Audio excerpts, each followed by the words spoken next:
If you're needing a wake-up call on whether you should be decluttering or not, today's the day. I'm going to share with you 10 clues that you absolutely need to be decluttering. I recently had a client, and that is what inspired this video. But when I worked for her, I was not thinking about filming. I wasn't thinking I would do a YouTube video on this. So I have very little footage, but I'm going to show you the little I have, and I'm going to walk through the things that you need to pay attention to. If you're seeing any of these 10 signs, it's a signal to you to get a plan going to declutter. I'm Teresa. If we haven't met, welcome to the Peaceful Home and to today's video. We are going to jump right in with number 1. Your space looks bad. It looks terrible. You walk in and it doesn't feel good. It feels yucky. It feels claustrophobic. It brings stress, anxiety. All you see are the unfinished projects, the clutter in the corner, the things that don't have a home, the things that are yet to be put away. How a space looks and feels to you is extremely important, and that's your first clue. Number 2, the space is not functional. So in the case of this client, they could not even pull into their garage and get out. The passenger would have to be let out in the driveway, and then they could pull in and park their car. So that basic function was gone because there wasn't enough space. If a room's function is cooking, like in the kitchen, if it is eating, like in the dining room, and you struggle to even do those things because there's so much mess that you are constantly shuffling around to do the things you need to do, another clue. Number 3, all of your storage, your cabinets, your cupboards, your shelving are full, and so everything is leaking out and you put things on the floor. So this really, to me, is one of the first warning signs. When you walk into a space and you think, oh, there's nowhere to put this, I'll just set it here. And you set it on the floor or you set it on a surface, that will tell you that you need to declutter. We start piling things on the floor because there is no space left. And I talked about this actually when I decluttered my own garage, the clutter mountain. When you can't get to your shelving, you put it on the floor. The next thing comes in, it goes on top again, until you have things starting to slide down, so you start a new pile. And pretty soon you're working your way out from the shelving or the cupboard. I promise you it is possible to get rid of those clutter mountains and get everything in the spaces where they belong. Number 4, you start dreaming about more storage. You start shopping for more shelves.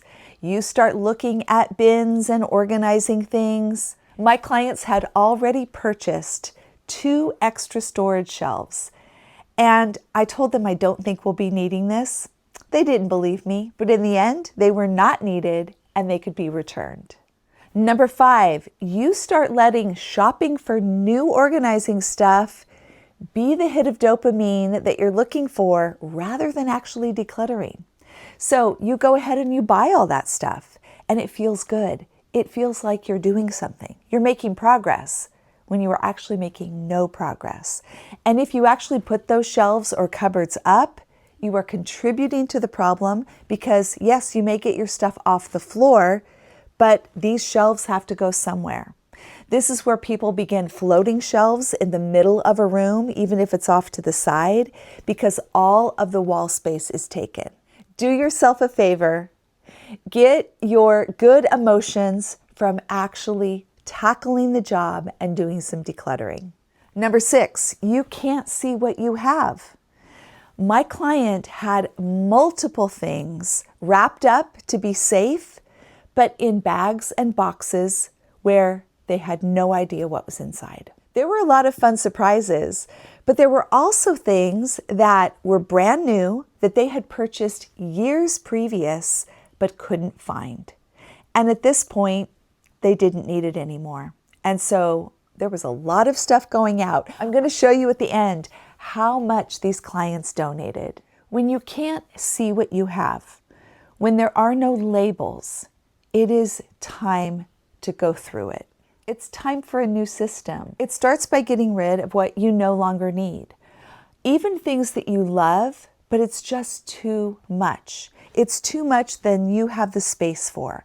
We all have limitations in life. We have to live within those limits. That is an emotionally healthy life. And it's a physically healthy life when your space can handle what you're putting in it. Number 7, the things that you actually can see, they're not hidden in a bag or a box, they're up on a shelf, you can't get to.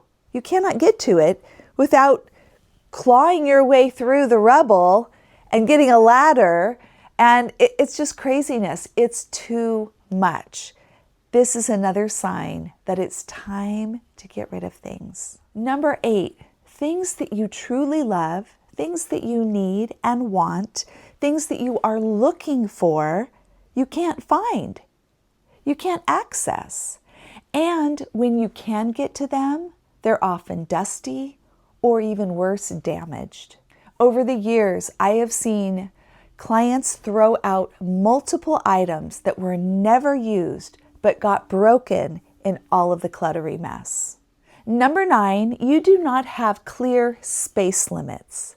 Now, what I mean by that is if all of your memorabilia is going on this shelf, if you find more somewhere else and it won't fit, something has to go. You don't get a second shelf. In this case, our client is quite fashionable. She has a love for purses and clothing, and she has many beautiful pieces.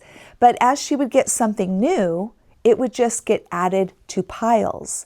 And there was no container, there was no limits on space. This was solved by getting very large containers that are transparent with a label and the understanding that that is a defined boundary. So you can have as many purses as you want, but once they no longer fit in this bin, something has to go. And that means that's when you do a declutter. You don't have to worry about it before then. You don't have to do that once a year. You only have to do it if the space is getting full. Then you have to figure out what can go to keep the things that you love the most. And number 10, you feel so hopeless about your space. You feel so overwhelmed that you continue to procrastinate. This is definitely a sign that it is time to jump in and declutter. And part of that is believing that there's really no way to tackle it. You don't have the time, you don't have the energy. Well, most of us don't get more time and more energy as life goes on, so it needs to be tackled right away. I would advise you to go after it as soon as possible. Now, in the case of these clients, they had a support system in us. I was working that day with a coworker who was a tremendous help, but work with what you have. If you can get a helper, if you can get a friend or a family member to assist you, that's great. But if you need to, just start working on your own. And again, I have said this so many times on this channel, a full-on radical purge of your space is amazing. It is so gratifying. But we don't all have the time or the energy level for that. So 15 minutes a day will do the trick. It will. And if you're thinking that it won't, that's another thing blocking you. Just try it. I have an entire playlist of decluttering your home in only 15-minute spurts. It really works. This was really only part 1 of our client's garage makeover. We only had 2 days and we did what we could in that time span. The main goals were to get everything off the floor, be able to park the car with room to open the doors on both sides, and get all the Christmas bins that weren't even shown in the before photos in the garage and find a spot for them. Well, ultimately, we loaded up the car 3 times and took it to the donation center, which fortunately was like a 1.5 miles down the street. My clients did an amazing job getting rid of things that no longer suit them, getting rid of things that they really love. They bought them because they like this thing, they enjoy it, they plan on using it. But life happens, you don't use the thing, and rather than sitting around with regret and clutter on your shelves, let it go. Bless someone else with it. Contribute to a nonprofit group that has a thrift store. Like, it's just a win-win all the way around. So a big thank you to my anonymous clients who let me use just this brief bit of footage and the inspiration for today's video. And a super huge thank you to Michelle, who was my coworker that day. I couldn't have done it without you. I actually was feeling a bit under the weather and really needed that support. Don't be afraid to reach out for help when you need it. I really hope that these 10 things, these clues that you need to declutter, will give you the push you need to jump in. I will link below the decluttering challenges from the last 2 years. Pick one of those and just get started.